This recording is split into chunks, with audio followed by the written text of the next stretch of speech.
गुरु हो उसमें से, बात नहीं मानने का आप गुरु हो। नीट को लेके एक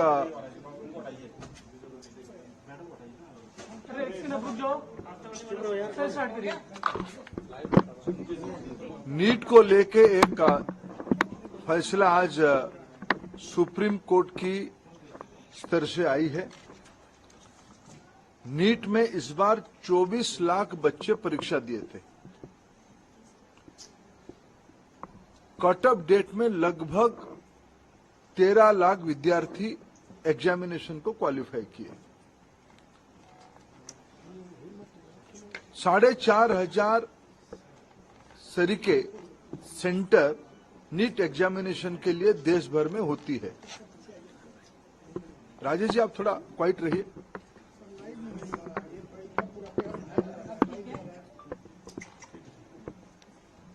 साढ़े 4,500 सेंटर देश भर में होती है।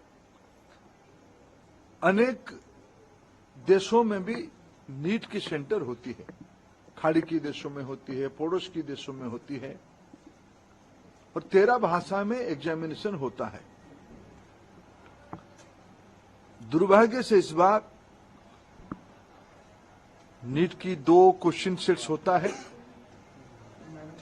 गलती ना हो जाए इसीलिए चुनाव एग्जामिनेशन के दिन ही सूचित किया जाता है। क्वेश्चन सेट ए या बी को यूज किया जाएगा, आइदर ऑफ द वन। इस बार जब परीक्षा हुआ, गलती से आउट ऑफ 4,500 सेंटर 6 सेंटर में गलती से गलत सेट्स ऑफ क्वेश्चन आ गए। जब परीक्षा चल पड़ी, कुछ समय के बाद उसको संज्ञान में लिया गया और उसको विड्रॉ करके फिर सही प्रश्न पत्र दिया गया। उसमें कुछ टाइम लॉस हुई। उन 6 सेंटर में लगभग 1563 स्टूडेंट उसमें परीक्षा दे रहे थे। उनके मन में आया कि भाई ये हमारी साथ थोड़ा अन्याय हुई है, हमारी टाइम लॉस हुई है, हमारे लिए कुछ सोचनी चाहिए। सुप्रीम कोर्ट की एक स्टैंडिंग ऑर्डर है। इस प्रकार की कहीं एंट्रेंस में कुछ विषय आती है तो री एंट्रेंस ना कराते हुए एक एवरेज मार्किंग, ग्रेस मार्किंग की मेथड पे उनको कंपनसेट किया जा सकता है। ऐसे एक सुप्रीम कोर्ट की ऑर्डर है क्लैट की स्टूडेंट्स की, क्लैट के एग्जामिनेशन के माध्यम से। एनटीए ने उसको अप्लाई किया। एक एक्सपर्ट कमेटी बिठाई, उसमें से कुछ रिकमेंडेशन आई और उसको उन्होंने अप्लाई किया। उसके बाद देखा गया कि कुछ विद्यार्थियों की नंबर 100% हो गई। उनकी जो एवरेजिंग किया गया, उनको जो ग्रेस मार्क दिया गया, उसमें कुछ विद्यार्थियों की नंबर 100% हो गई। इसमें भी फिर कुछ लोग कोर्ट पे गए। पहले कुछ लोग कोर्ट पे गए थे कि हमारी टाइम लॉस हुई। कोर्ट ने ऑर्डर दिया तो एनटीए को उसमें एक किस ग्रेस मार्किंग की प्रैक्टिस को अपनाना पड़ा, पद्धति को अपनाना पड़ा। फिर जब ग्रेस मार्किंग में कुछ विद्यार्थियों की नंबर 100% हो गई, तब फिर कुछ लोग कोर्ट पे गए। उस बीच में एनटीए ने फिर एक एक्सपर्ट कमेटी बिठाई, एकेडमिक्स कमेटी बिठाई। उन्होंने कुछ सोच समझ किया और कोर्ट ने आज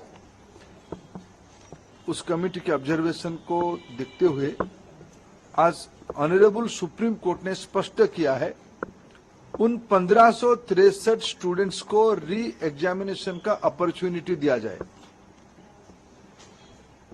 23 जून को 1563 स्टूडेंट को दोबारा नीट एग्जामिनेशन का ऑप्शन उनके सामने दिया जाएगा। वो परीक्षा दे सकते हैं, नहीं तो जो उनको ओरिजिनल परीक्षा की जो नंबर है उनको वो परीक्षा उसको भी ऑप्ट कर सकते हैं। नहीं तो अगर उनको उसमें ना देके और एक चांस लेना है तो वो 23 जून को एक बार परीक्षा भी दे सकते, जो चाहेगा। ये आज सुप्रीम कोर्ट के एक बहुत स्पष्टता के साथ ऑर्डर आई है, उसको मैं स्वागत भी करता हूं। शायद उसके बाद नीट को लेके जो एक संशय और शंका सामने आई थी वो आज समाप्त हो रही है। कुछ और विषय ध्यान में आई है, सरकार गंभीरता से उस विषय को ध्यान पे लिया है। हमें पूरा पारदर्शिता, कुछ विषय क्वेश्चन लीक की भी आई है, कुछ रिट पिटीशन उसके ऊपर भी लगी और सुप्रीम कोर्ट की संज्ञान में है, उसके ऊपर भी सरकार अपना स्पष्ट मत रखेगा। मेरे जितना जानकारी है, नीट एक कॉम्पिटेंट एग्जामिनेशन करने वाला अथॉरिटी बन चुकी है। ये जो 3 प्रेस्टिजियस परीक्षा होते हैं, नीट, जेईई और सीयूईटी, इसमें से देश की 50 लाख से ज्यादा स्टूडेंट्स की हर एक साल अभी एग्जामिनेशन हो रहा है।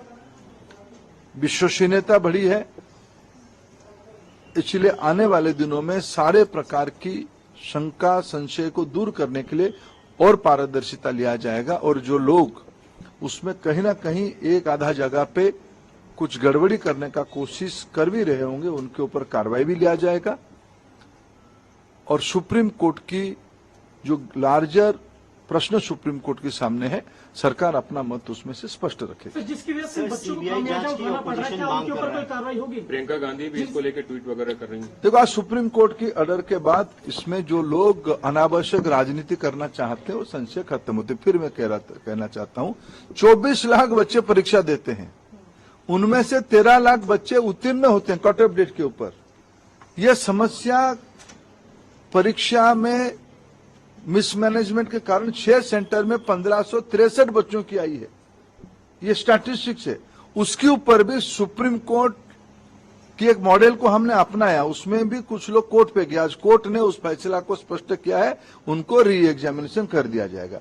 इसलिए इसमें कोई संशय और शंका की गुंजाइश नहीं है। इसमें स्पष्ट हो गया है, उन विद्यार्थियों को 1563 स्टूडेंट्स को और एक बार परीक्षा देने की ऑप्शन उनके सामने है, वो चाहे तो परीक्षा दे सकते हैं। कमेटी के लोगों का नाम क्यों नहीं बताया जा रहा है? कमेटी के लोगों का नाम क्यों छुपा के रखा? नहीं, नाम छुपाने का क्या है? देखो, देश की शिक्षाविदों के नेतृत्व में हुई है।